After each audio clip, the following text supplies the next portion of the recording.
ఏం చెప్పుకున్నాము, రేవంత్ రెడ్డి తిరుగులేని శక్తిగా తెలంగాణలో ఎస్టాబ్లిష్ అవుతా ఉన్నాడు. తెలంగాణలోనే కాదు, దేశంలోనే ఒక మాస్ ఫాలోయింగ్ ని సంపాదించుకొని మాటల దాడితోన దేశంలోనే ఒక మంచి నాయకుడిగా గుర్తింపు పొందుతా ఉన్నాడు. ఎందుకు ముచ్చట చెప్పాల్సి వస్తుందంటే, చాలా సందర్భాలలో మనం చెప్పుకున్నాం, గడిచిన 10 ఏళ్ల నుంచి మీరు చూడు, రేవంత్ రెడ్డి మొదట శాసనసభ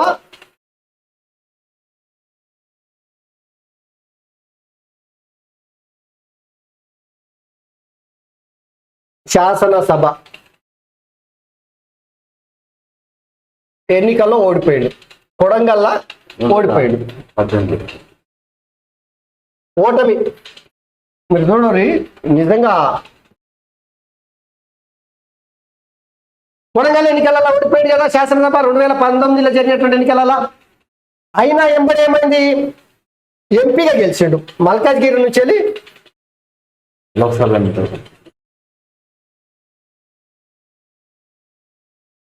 ఎంపీగా గెలిచిండు. పార్లమెంట్లో పోరాడిండు. మీకు గుర్తుండే ఉంటుంది, 2016లో ఓటుకు నేటి కేసు అనేది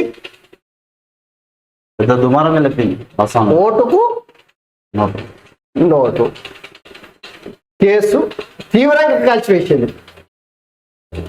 మామూలుగా కాదు, బీఆర్ఎస్ పార్టీ వాళ్ళు, నిజంగా బీఆర్ఎస్ పార్టీ వాళ్ళు మళ్ళా ఎప్పుడు పడితే ఏడ పడతారు, ఏ వేదిక దొరికితే ఆ వేదిక మీద ఓటుకు నేటి కేసులా అడ్డంగా పచ్చిగా దొరికిన దొంగ రేవంత్ రెడ్డి మా గురించి మాట్లాడదని ఎన్నిసార్లు చెప్తుర్రి, ఇజ్జత్ అంతా తీస్తుర్రి.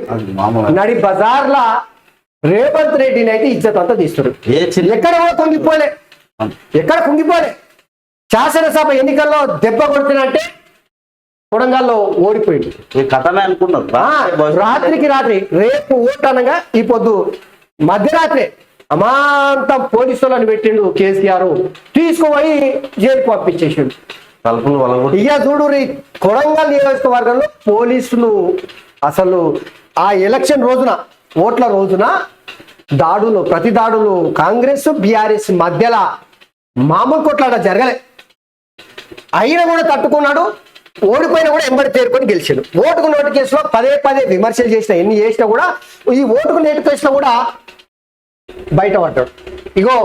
ఇదే ఓటుకు నేటి కేసులా డిటెన్షన్ సెల్ వేసిరట మొన్న. ఏది ఆప్కి అదాలత్తో ఈయన మొత్తం మీద అయితే రేవంత్ రెడ్డి స్వయంగా చెప్పింది, డిటెన్షన్ సెల్ పెట్టినా కూడా టెర్రరిస్టులను ఎక్కడైతే అరెస్ట్ చేసి జైల్లో ఆ డిటెన్షన్ సెల్లో పెడతారో గందుల టెర్రరిస్టులను ఖాళీ చేసి నన్ను పెట్టిరు, అయినా కూడా తట్టుకున్నా అని చెప్పింది. దీనికి తోడు బిడ్డ ఎంగేజ్మెంట్, ఏకైక బిడ్డ, ఒకటే బిడ్డ కదా, కొడుకులు లేరేం లేరు. ఆ బిడ్డ ఎంగేజ్మెంట్ జరిగితే కూడా కనీసము కనికరం లేకుండా కేసీఆర్ అణిచివేస్తేనంటే ఫుట్బాల్ లాగా దిగొచ్చు. అదే సమయంలో కేటీ రామారావుకు సంబంధించినటువంటి జన్వాడ అనుకుంటా ఫామ్ హౌస్ లా నువ్వు 100 ఎకరాలతో ఎట్లా కట్టినావని చెప్పేసి మీడియా వాళ్ళు డ్రోన్ కెమెరా, మీడియా వాళ్ళంటే మీడియా వాళ్ళ పేరు చెప్పి కానీ రేవంత్ రెడ్డితో పాటు కొండా విశ్వేశ్వరరెడ్డి ఇద్దరు కలిసి డ్రోన్ కెమెరాలు పెట్టి మొత్తం షూట్ చేసి మీడియా వాళ్ళకి ఇచ్చాడు. అందులో కూడా కేసు నమోదు చేసి పోయి జైలుకు పంపించేసాడు. ఇవే కాదు, కేసీఆర్ సర్కార్ చేసినటువంటి తప్పులు కావచ్చు, ప్రజా వ్యతిరేక నిర్ణయాలు కావచ్చు, పాలన విషయంలో కావచ్చు, ఎక్కడికక్కడ నిరసన నిలబడడానికి, ప్రజల పక్షాన ఉండి కొట్లాడడానికి బయటికి వెళ్తే ఇంతకెళ్ళి బయటకు వస్తే అరెస్ట్ చేయాలి, తీసుకొని చేయలేదు. పోలీసులు ఎప్పుడు ఇవన్నిటినీ దాటుకొని వచ్చాడు. ముళ్ళ కంచెలను మొత్తం దాటుకొని వచ్చాడు.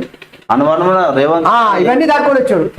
ఇక ఒకనొక సందర్భంలో పిసిసి ప్రెసిడెంట్ అవుతున్నాడు అనేటువంటి ప్రచారం జరిగిన రోజున జగ్గారెడ్డి, కోమటిరెడ్డి వెంకటరెడ్డి, కోమటిరెడ్డి రాజగోపాల్ రెడ్డి, ఉత్తమ్ కుమార్ రెడ్డి, ఇక చెప్పుకుంటూ పోతేనంటే ఆడు ఈడు కాదు, అందరూ సీనియర్లు అందరూ కాలికి గజ్జె కట్టుకొని, కాలికి బల్పం కట్టుకొని రేవంత్ రెడ్డి మీద ఈ మాటల దాడి అయితే మామూలుగా గడిపేయలే. అంతర్గత వ్యతిరేకతను కూడా దాటుకొచ్చి పిసిసి ప్రెసిడెంట్ అయ్యాడు. ఇక ఇవన్నీ ఒక ఎత్తు అయితే ఎలక్షన్ టైంలో ఎలక్షన్ కన్నా ముందు పాదయాత్ర వేసే సందర్భంగా రేవంత్ రెడ్డి పాదయాత్ర వేసుకుంటా మళ్ళొక్కసారి వైఎస్ రాజశేఖర రెడ్డిని గుర్తు చేసే విధంగా పెద్ద ఎత్తున పాపులారిటీని సంపాదించుకునేటువంటి క్రమంలో ఆయనకు సమాంతరంగా ఇక కొంతమంది రేవంత్ రెడ్డి వ్యతిరేకులు, కాంగ్రెస్ పార్టీ ఉన్నటువంటి వ్యతిరేకులు బట్టి విక్రమార్కను పాదయాత్రకు దింపారు. దాన్ని కూడా దాటుకొని వచ్చిండు. ఇప్పుడు రేవంత్ రెడ్డి తిరుగులేని శక్తిగా ఎందుకంటున్నట్టే ఇవన్నీ. సో ఇవన్నీ జరిగినాయి కదా. ఇవన్నీ ఒక ఎత్తు అయితే కేసీఆర్ అనేటువంటి కొండ మామూలు కొండ కాదు. గుర్తు పెట్టుకోండి, 10 ఏళ్ల కాలంలో అధికారంలో ఉన్న సందర్భంలో ఆ తెలంగాణ ఉద్యమం నడిచే సందర్భంలో హిమాయమీలు ఉద్దండులు తలవండినటువంటి నాయకులు ఎవరు? సోనియా గాంధీ నుంచి మొదలుకొంటే చంద్రబాబు నాయుడు వరకు, మొన్నటి ఈటెల రాజేందర్ వరకు అణిచివేసిండు కేసీఆర్. రాజకీయంగా వాళ్ళని శిలాశాసనం చేసేసిండు. గట్లాంటి రేవంత్ రెడ్డిని తిరుగులేని శక్తిగా జాతీయ రాజకీయాల్లో బీఆర్ఎస్ పార్టీగా పెట్టి తిరుగులేని శక్తిగా ఏకంగా మోదీనే ఢీకొనే విధంగా ఫామ్ హౌస్ ఎమ్మెల్యేల కొనుగోలు కేసుకు సంబంధించి ఏకంగా బిఎల్ సంతోష్ అనేటువంటి బీజేపీ పార్టీలో ఆర్ఎస్ఎస్ లో అత్యంత కీలకమైనటువంటి శక్తిగా ఉన్నటువంటి వ్యక్తినే ఢీకొనేటువంటి పరిస్థితి తీసుకొచ్చాడు. అట్లాంటి కేసీఆర్ ని మొన్నటి ఎన్నికలలో మట్టి కనిపించాడు. రేవంత్ రెడ్డి శక్తి మామూలుగా చెప్తాలే, నేను ఏదో ఆశామాషిగా చెప్తాలేని ఇది. చంద్రబాబు లాంటి నాయకుడిని తెలంగాణ పొలిమేరల నుంచి తరిమి కొట్టినటువంటి నాయకుడు కేసీఆర్. గట్లాంటి వ్యక్తిని తరిమి కొట్టి ఈరోజు తెలంగాణలో బీఆర్ఎస్ పార్టీ ప్రశ్నార్థకంగా ఆ పార్టీ ప్రస్తావన ప్రశ్నార్థకంగా చేసినటువంటి నాయకుడు రేవంత్ రెడ్డి. ఇన్ని ఒడిదుడుకులు అన్ని ఎదుర్కొని తిరుగులేని శక్తిగా ఈరోజు ఒక్క ముఖ్యమంత్రి కాదు రేవంత్ రెడ్డి అంటే, ఖాళీ ముఖ్యమంత్రి కాదు, దేశ రాజకీయాలలో ప్రభావం చూపించేటువంటి పరిస్థితి రేవంత్ రెడ్డి ఈరోజు. నిన్న ఇక ఈ ముచ్చట్లు అన్ని ఎందుకు చెప్పినామంటే, కాబోయే ప్రధాని వయనాడు నుంచేలే ఇది ఎవరు చెప్తలే, రేవంత్ రెడ్డి కేరళలో కాంగ్రెస్ పార్టీ కీలక నాయకుడు రాహుల్ గాంధీ పోటీ చేస్తున్నటువంటి వయనాడుకి వెళ్ళి అక్కడ ప్రచారం చేసుకుంటా కాబోయే ప్రధానమంత్రి రాహుల్ గాంధీ అనే ముచ్చటి చెప్పుకుంటా ఆయన శక్తి కేరళకి తీసుకెళ్తున్నాడు.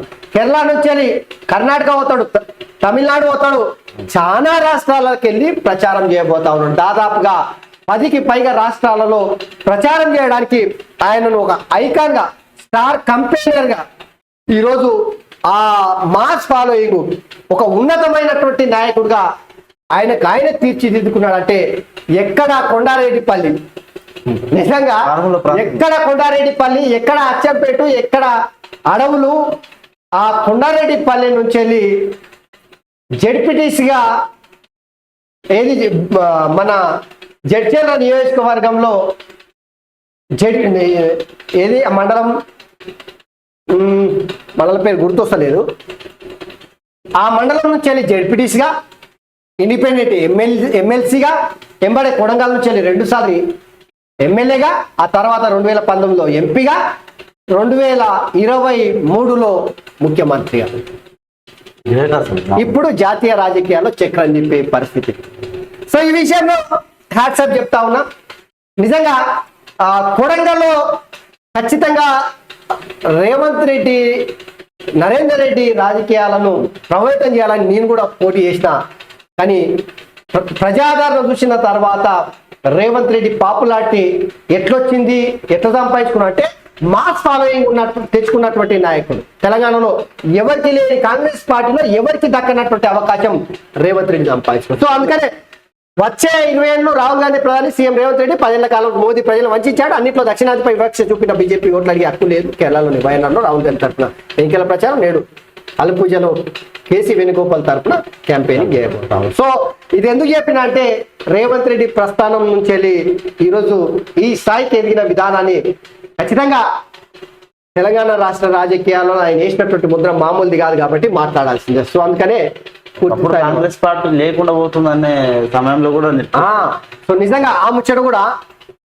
కాంగ్రెస్ పార్టీ ఇంకేడు రాబాయ్, కాంగ్రెస్ పార్టీ బతుకుతుందా, బతికి బట్ట కడతారా, అయిపోయింది కాంగ్రెస్ పార్టీ ఓడిచిపోయింది కదా. దేశంలోనే లేనప్పుడు కాంగ్రెస్ పార్టీ తెలంగాణ ఎట్లుంటే తెలంగాణలోనే ఇక మునగాడు, ఇదే మునగాడు కాంగ్రెస్ పార్టీని బతికిచ్చిండు. ఏమీలు అనుకున్నటువంటి ఏమీలకు సాధ్యం కానటువంటి కేసీఆర్ని కొట్టిండు, కేసీఆర్ని వండబెట్టిండు. కేసీఆర్ ఇప్పుడు ఆయన రాజకీయమే ప్రశ్నార్థకమైనటువంటి పరిస్థితి తీసుకొచ్చిండు.